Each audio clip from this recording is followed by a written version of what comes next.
로마서로 신앙 세우기 이제 마지막 부분입니다. 추천과 문안, 이런 제목으로 오늘 말씀을 나누겠습니다. 로마서 16장에는 대략 24명의 바울의 동역자들의 이름이 세세하게 나옵니다. 로마서는 성경의 66권의 말씀 가운데서 가장 가치 있고 가장 귀한 말씀이다, 이렇게 모두들 평가를 하고 있습니다.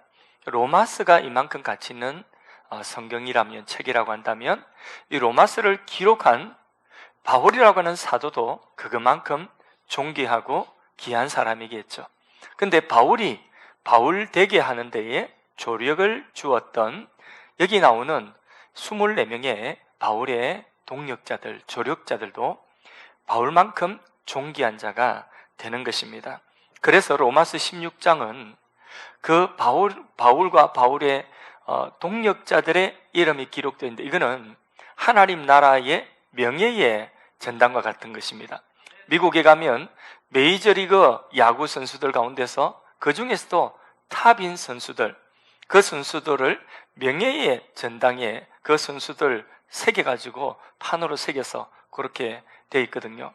그 판에 자기 이름 들어가면, 그러면 야구 선수로서는 그거는 평생 영광이라고, 세계적인 영광이라고 이렇게 보는 명예의 전당. 오늘 로마서 16장에 기록되어져 있는 이 바울의 조역자들의 이름은 하나님 나라의 명예의 전당에 이름이 기록되어져 있는 것입니다. 그 중에 제일 먼저 등장하는 이름이 베베라고 하는 이름입니다. 1절 2절을 읽어보겠습니다. 합독하십니다. 내가 일꾼으로 있는 우리 자매 베베를 너희에게 추천하노니 너희는 주 안에서 성도들의 합당한 예절로 그를 영접하고 무엇이든지 그에게 소용되는 바를 도와줄지니 이는 그가 여러 사람과 나의 보호자가 되었습니다. 아멘. 베베는 갱그레아 교회의 여자 집사입니다. 바울이 고린도 아가야 지역에서 선교 사역을 할 때에 이 베베 집사님이 바울과 바울의 그 선교팀을 보호자가 될 정도로 그렇게 아주 극진하게 도왔던 바울의 동역자였습니다. 그래서 바울이 그 은혜를 잊을 수가 없습니다.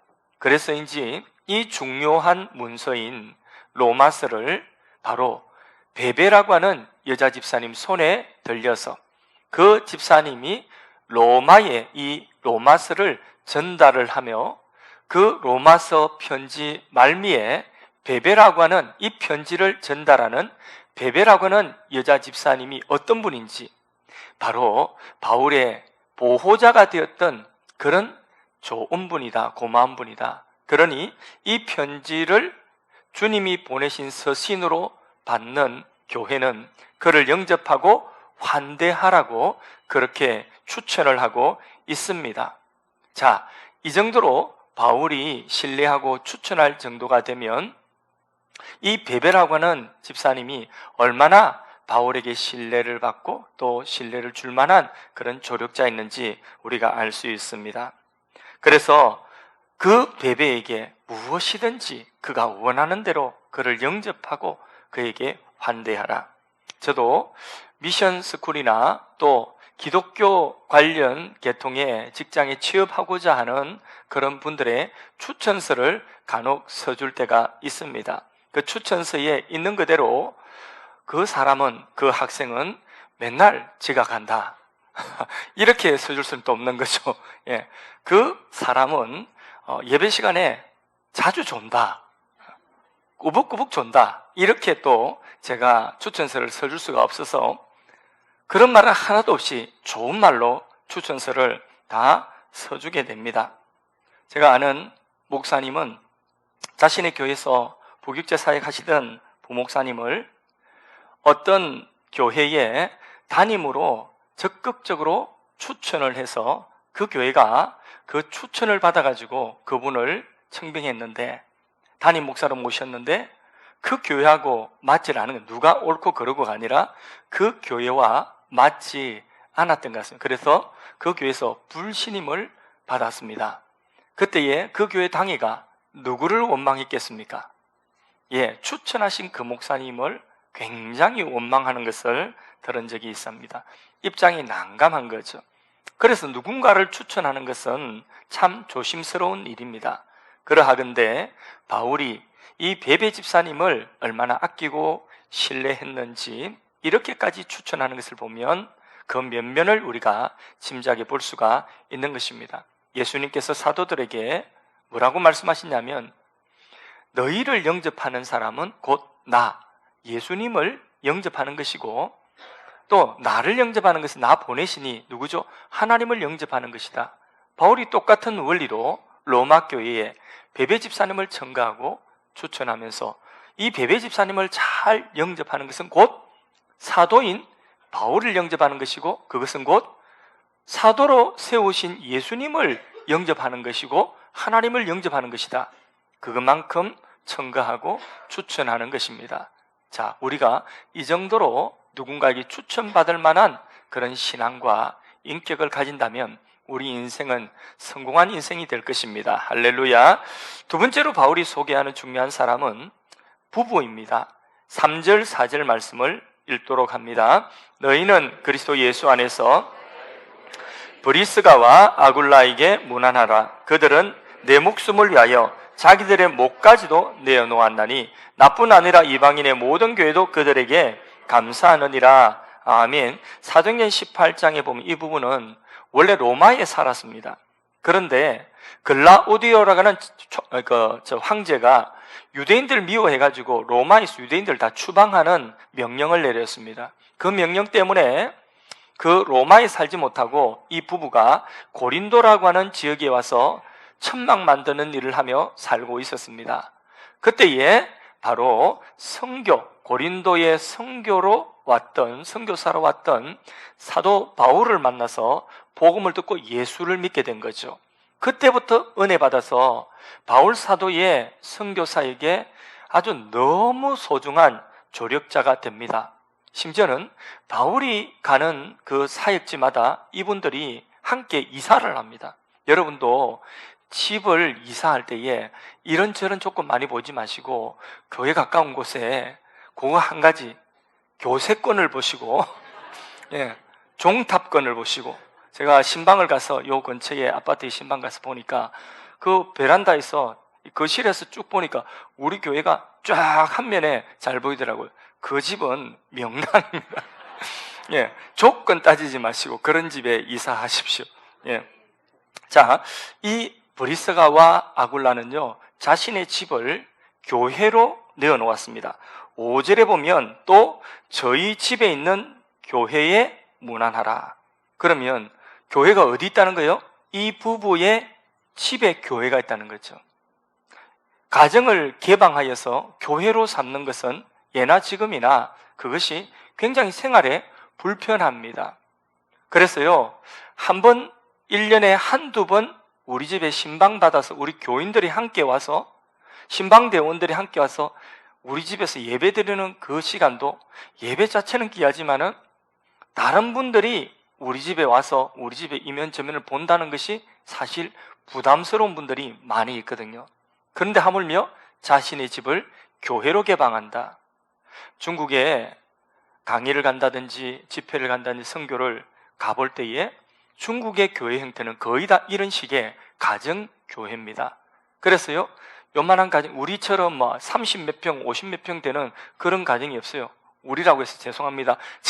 저는 그만큼 안 되지만은 어쨌든 제가 가보니까 보통 그 정도 사시더라고요. 그러니까 그렇게 그 좁은 집안에 교인들이 예배 시간마다 모이는 겁니다. 특별히 외부에서 강사가 왔다, 부흥회를 한다, 강의를 한다 이러면 일주일 내내 거기에 방마다 거실 앉을 수 있는 자리라고 하는 빼곡하게 자리를 잡고 그렇게 일주일을 지냅니다. 심지어는 마당에까지 사람들이 앉아 있습니다. 그럼 가족들의 생활이 얼마나 불편하겠습니까? 그게 중국의 가정교회의 형태입니다. 거의 대부분의 중국 가정교회는 그런 식으로 되어져 있습니다. 그렇게 하기 위해서는 이 가정이 얼마나 헌신을 해야 되겠습니까? 브리스길라와 아굴라 부부도 자신의 집을 이런 식으로 개방할 때에 그들의 마음속에 주님, 제 것은 없습니다. 주님이 사용하시고자 하시면 주님 뜻대로 사용하여 주시옵소서. 그렇게 자신의 집을 개방한 거죠. 그래서 여러분, 우리도 좀 훈련이 되었으면 좋겠어요. 주일 오후 예배 마치고 우리가 조금 시간상 편리하기 위해서 교회에서 예배 마치고 곧바로 점심 먹고 사랑방 여기서 다 끝내려고 그래 하지 마시고, 주중에라도 또 가정집에 돌아가면서라도 그렇게 사랑방 모임을 늘은 아니라 할지라도 그렇게 한 달에 한 번씩이라도 돌아가면서 가정집에서 모이는 것도, 그것도 가정에 성도가 밝고 성도가 와서 예배드리고 기도하는 것이 복이라는 것을 여러분 아시고 그런 훈련도 좀 하면 좋겠다, 이런 생각을 제 혼자 해봅니다. 자, 이들 부부는요, 바울을 위하여서 할 수만 있다면 자신들의 무엇까지라도 내주기를 원했죠. 목숨까지라도 내어주기를 원했다는 거죠. 할 수만 있다면. 그래서 이분들의 진심이 그래요. 사도는 남아서 생명 걸고 이 복음을 더 오래오래 전해주시고 순교는 우리가 하겠습니다, 이렇게 했을 것이에요. 근데 말도 하지 않았는데, 내가 사도를 위해서 목숨을 걸겠습니다, 이런 말도 하지 않았는데 사도가 자기 마음대로 그 사람 보고 저 부부는 나를 위하여 목숨을 거는 사람들이다, 이렇게 말할 수 없잖아요. 아니, 제가 생각해 보세요. 저기 집사님 보고 집사님 부부는 저를 위하여 목숨을 내어놓을 수 있는 그런 분입니다, 이러면 속으로 뭐라 하겠습니까? 나는 그런 말 한 적 없는데 나는 그런 생각 해본 적 없는데, 근데 제가 막 그런 말 하고 막 돌아다닙니다. 그럼 뭐 여러분 어떻게 하겠습니까? 근데 바울이 듣지도 못한 말을 한 것이 아니라는 거죠. 바울이 이런 말을 평소에 들었고 그 부부의 그 은행이 언제든지 사도는 남아서 복음을 더 전해주시고 사도가 순교하는 자리가 있다면 우리가 대신 순교하겠습니다, 이런 마음의 자세와 그 말을 언제나 했을 것입니다. 그래서 들은 말을 바울이 했을 것이에요. 듣지도 않은 말을 하지 않았을 것입니다. 그러면 이 부부가 평소에 바울에게 얼마나 큰 힘이 되고 조력이 되었는지 짐작할 수 있습니다. 자, 이와 비슷한 말을 한 분이 자기 스승을 향하여서 이와 비슷한 말, 스승님 하고, 스승님을 위해서라면 제가 목이라도 걸겠습니다, 이와 비슷한 말을 한 분이 성경에 또 나옵니다. 혹시 누군지 떠오르는 분이 계십니까? 그렇죠, 우리 베드로 큰형님이 그렇게 말씀을 하셨습니다. 예수님께 다 주를 떠난다 할지라도 나는 죽을지언정 주를 떠나지 않겠나이다. 주님이 죽으시다니요, 이렇게 했던 분이 바로 누구죠? 베드로 형님이죠. 근데 예수님께서 뭐라고 말씀하셨습니까? 네가 오늘 밤 새벽 다굴기 전에 나를 3번 부인하리라. 바로 그날 밤, 십자가 지시기 전날 밤 겟세마네 동산에서 예수님께서 목숨 걸겠다는 그 제자를 향하여서 목숨은 놔놓고 잠시 동안만이라도 끼어서 나를 위하여서 이 자리에서 기도해 줄 수 없겠느냐. 근데 그놈의 잠이 문제라. 잠이 얼마나 오는지, 눈꺼풀이 얼마나 무거운지 결국은 기도했어요, 졸았어요. 목숨 걸 생각하지 마시고 예배 시간에 졸지 마시고 예배 시간에 지각하지 마시고 예배를 목숨 걸고 먼저 드릴 수 있기를 원합니다. 그런데 바울은요, 진짜 이 브리스길라와 아굴라 부부를 정말로 그런 상황이 된다면 바울 대신에 순교하고, 그리고 바울은 복음 전하라고 할 수 있는 이런 분들로 바울은 틀림없이 의심하지 않고 신뢰를 했습니다. 그래서 성경이 되어질 이 문서에 그분들을 그렇게 소개하고 있는 것입니다. 얼마나 고마운 분들입니까? 오늘 믿음이 좋다고 한다면요, 모두가 신학을 하고 신학교 가고 모두가 다 목사가 되고 선교사가 되어야 하는가? 여러분 어떻습니까? 그거 아니죠. 여기 로마서 16장에 나오는 분들처럼 사역자를 돕고 교회를 섬기는 일도 훌륭한 일입니다. 그래서 우리가 어떤 위치에서 어떻게 복음을 위하여 사는지 그것을 아는 것이 굉장히 중요합니다. 다 선교사이겠느냐? 다 목사이겠느냐? 음악을 잘하는 사람은 음악으로 하나님께 영광 돌리고, 사업을 하시는 분은 경제적으로 또 교회에 필요한 사역들을 채워넣고, 기술이 있는 사람은 기술로 주를 섬기고, 각자의 소질에 따라 각자의 은사를 따라서 섬기면 그것이 목회고 그것이 선교인 줄로 믿습니다. 자, 오늘 로마서 16장에 있는 이 모든 분들이 바울이라고 하는 사역자를, 그 선교 사역을 그렇게 도왔던 분들인 것입니다. 5절 이하에 계속해서 여러 사람들의 이름이 나옵니다. 어떤 말로 그 사람들을 소개하는지 너무 중요한 것이죠. 5절에 보면 에베네도는 어떤 사람이라고 했어요? 바울이 아시아 선교에서 처음으로 익은 열매다. 처음 익은 열매. 너무나 귀한 열매죠, 그죠? 처음 익은 열매. 선교사가 선교지에 가서 전도해서 처음으로 세례를 준 사람, 그 사람 귀한 사람이죠. 있겠습니까? 못 있죠. 처음 익은 열매. 저도 제 목양실에 가면 우리 삼각교회의 초창기에 1기 제자훈련 졸업생들 사진과 그분들의 어떤 다짐과 거기 액자에 딱 들어가서 지금 제 책꽂이에, 거기 서재에 딱 보관되어져 있습니다. 우리 교회 첫 번째 임직한 임직자들 사진을 제 방에 딱 걸어놓고 있습니다. 왜냐하면 처음 익은 열매, 잊을 수가 없는 거죠. 에베네도가 그렇다는 거죠. 6절에 마리아는 어떤 사람인가? 로마 교회를 위해서 많이 수고한 분으로 꼭 기억해야 된다. 자, 로마 교회, 당신들은 잘 모르겠지만은 이 마리아라고 하는 자매는 로마 교회를 위해서 보이지 않는 곳에서 너무 많은 수고를 한 분이다. 이분을 잊어서 안 된다. 그렇게 소개하는 거죠. 7절에 안드로니고와 유니아, 이분들은 바울과 함께 감옥에까지 간 사람, 복음 때문에 바울과 함께 감옥에 간 깜빵 동기. 그러면 좀 표현이 너무 그렇잖아요. 그래서 옥중 성도다, 이렇게 말할 수 있는 분들입니다. 이분들은요, 예루살렘에 있는 사도들조차도 이분들을 귀하게 여기는 옥중 성도들입니다. 그래서 귀한 분들이다. 계속해서 암벌리아, 우르바노, 스다구, 루포와 그의 어머니 등등 바울의 소중한 동역자들이 이름이 쭉 열거되어져 나옵니다.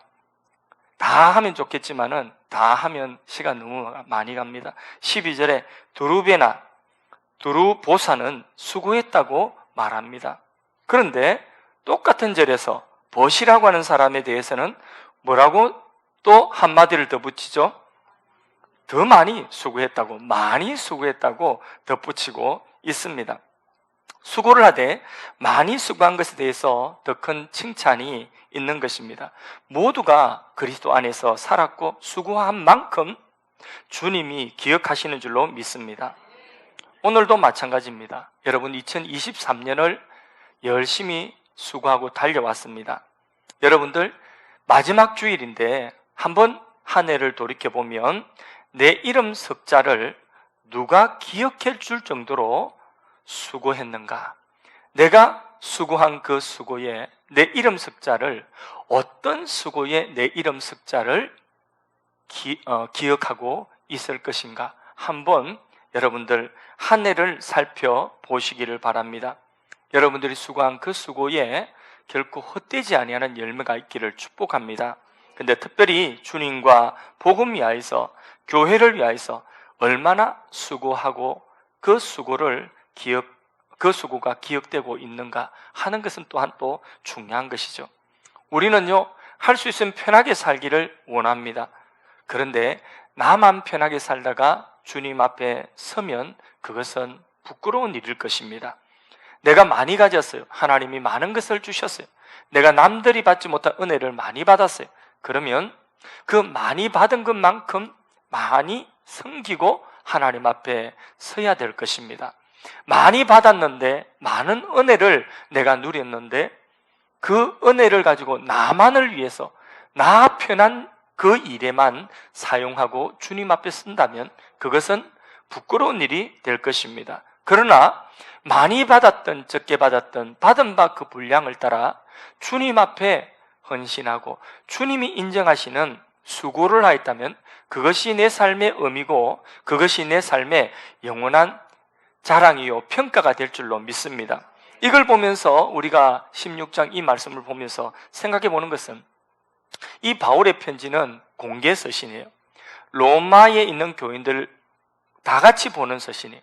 또 로마 지역에 있는 사람들에게도 이걸 회람해야 되는, 같이 돌려보는 서신이에요. 또 예루살렘에 있는 사람들에게까지도 돌려보는 서신이에요. 그러니까 이 서신은 어떤 특정 개인에게 봉인해서 가는 서신이 아니라 모든 교회가 함께 공개적으로 보고 돌려보는 서신입니다. 그게 로마서입니다. 그러면 자, 어떤 분들은 나도 바울을 도왔는데, 나도 사도를 도와서 헌신했는데 내 이름은 여기 없네? 빠져서 섭섭하다? 그럴 분들이 틀림없이 있을 것입니다. 바울의 입장에서 그 이름들을 다 기억하고 이 지면 안에 다 담지 못했을 것입니다. 사실 제가 몇십 년 이 목회하는 이 목회 과정 속에도 지금까지 제가 도움받고 저를 도와주신 분들의 이름을 제가 다 기억하지 못할 정도로 많습니다. 근데 바울이 1, 2, 3차 전도 선교를 하면서 얼마나 많은 사람들의 도움을 받았겠습니까? 근데 그 사람들 이름이 여기 다 바울이 기억하고 다 기록하지는 않았습니다. 자, 그러나 바울은 다 기록하지 못하던 이 말씀을 보면서 내 이름은 왜 없지? 섭섭한데? 너무 서운한데? 그러면서 입술에 슬그머니 불평과 원망이 나올 그런, 어쩌면 시험에 들 만한 그런 상황도 있을 수 있어요. 나는 이분보다 더 많이 섬겼는데? 이럴 분들도 있을 수 있습니다. 그러나 여기에 바울이 다 기록하지 못했다 할지라도 주님은 다 기억하고 계십니다. 할렐루야.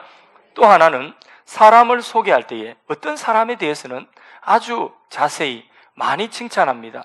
베베 같은 여집사님은 그거는 나의 보호자다 이러면서 이렇게 이분을 영접해야 된다 막 이렇게 소개하고, 브리스길라 아굴라와 같은 분은 최고의, 저들은 자신들의 목이라도 나를 위하여 내어줄 분들이었다, 이렇게 길게 좋은 칭찬을 많이 하는데 어떤 분은 또 짧게 지나가기도 합니다.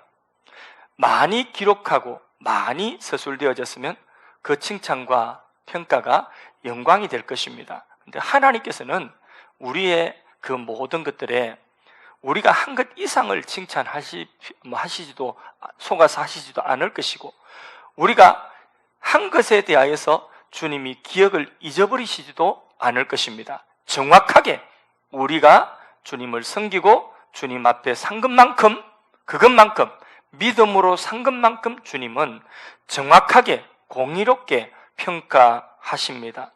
그리고 그 평가가 우리의 영원한 가치가 될 것입니다.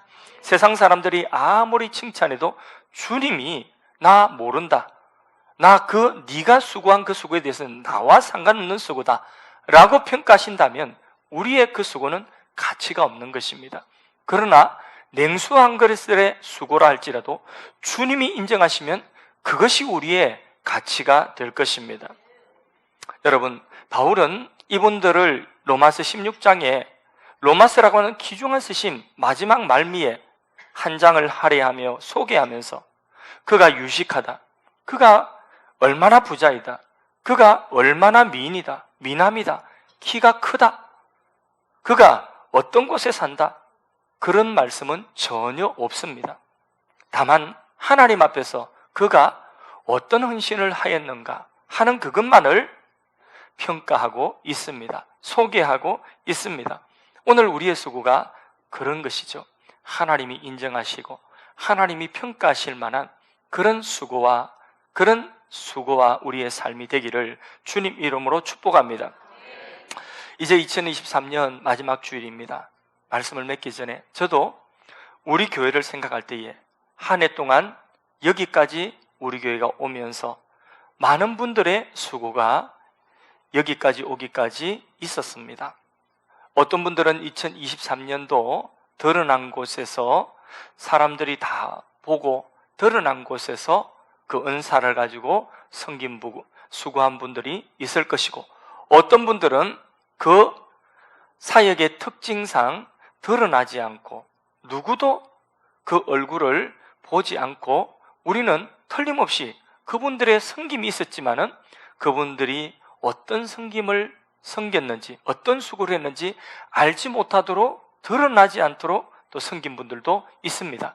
예배당 안에서 섬긴 분이 있고, 예배당 밖에서, 지금도 바깥에서 주차 봉사하고 식당에서 밥 하시면서, 또 교육부서에서 일찍 예배드리고 교육부서에서 지금 또 교사로 섬기는 그런 분들도 있습니다.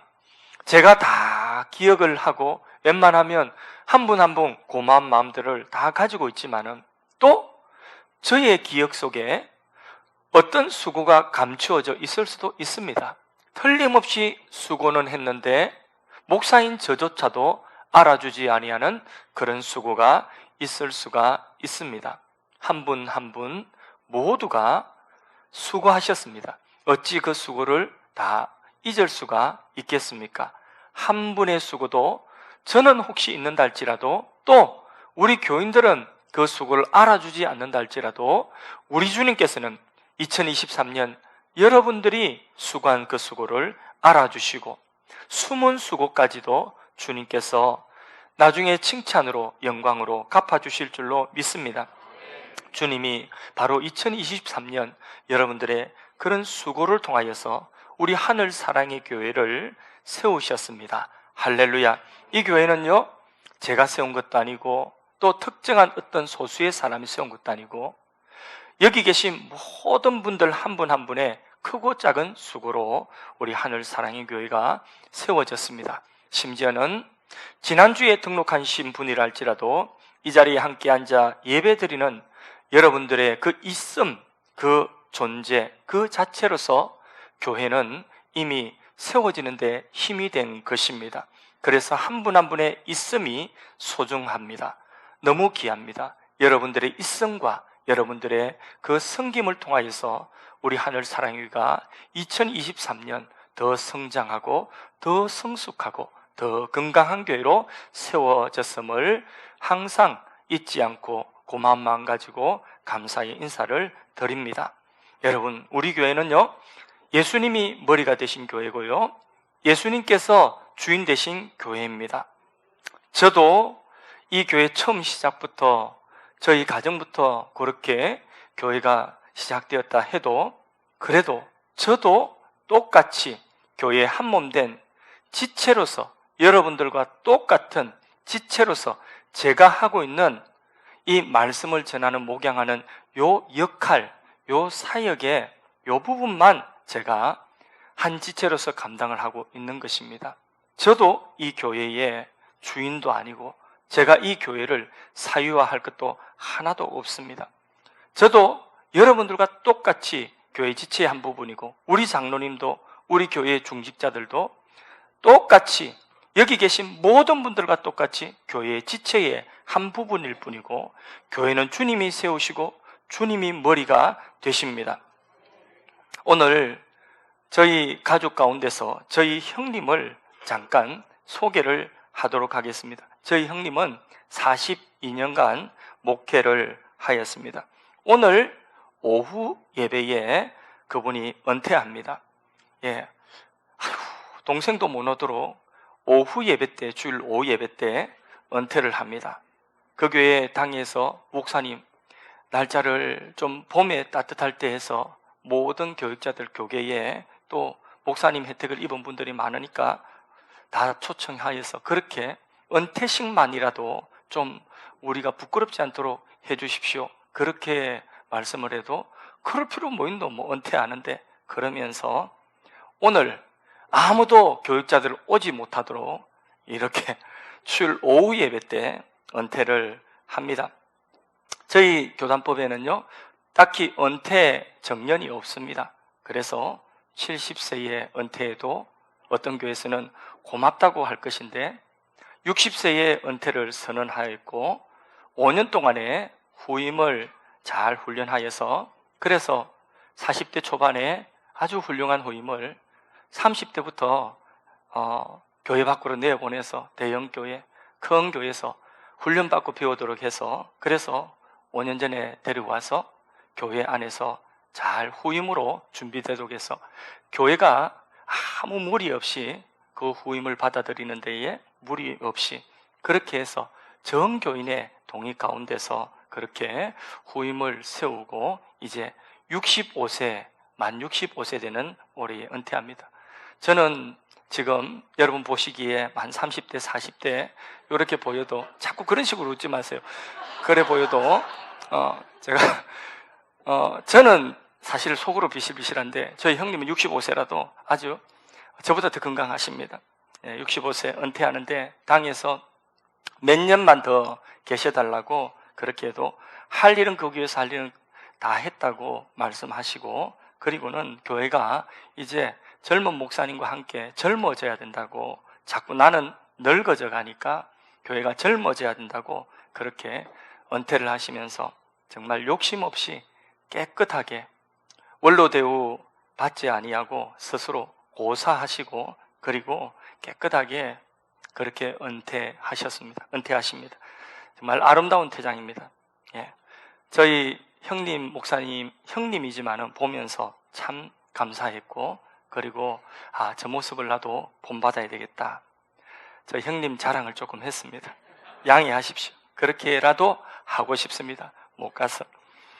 저도 이 교회에서 사명을 다하면 깨끗하고 저렇게 아름다운 퇴장을 해야 되겠구나.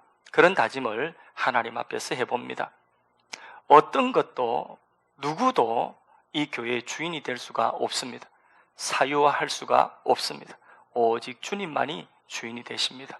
그리고 이 교회를 세우는 것은 목사 개인이 아니라 어떤 특정한 교회의 중직자 소수가 아니라 우리 모두의 있음과 우리 모두의 그 섬김을 통하여서 우리 하늘 사랑의 교회가 그 수고를 통하여 주님이 세우시는 주님이 주인된 교회인 것을 선포합니다.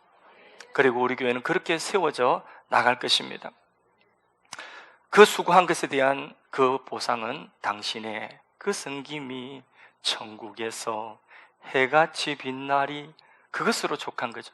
주님이 인정하시면 주님이 알아주시면 그것으로 족하리. 예, 그것이 수고한 우리의 순수한 동기가 되어야 할 줄로 믿습니다. 여러분 정말 한 해 동안에 진심을 담아서 여러분의 있음과 그 섬김에 감사를 드립니다. 그 있음과 섬김을 통하여 주님은 우리 교회를 여기까지 오게 하셨고 우리 교회를 여기에 지금 있게 하셨습니다. 그 수고에 다시 한번 감사드리고 또 하나 우리가 아무리 수고했다 할지라도 수고를 더 많이 한 사람이 있다 할지라도 그 수고조차도 주님의 은혜입니다. 여기까지 온 것, 지금까지 지나온 것 주님의 크신 은혜입니다.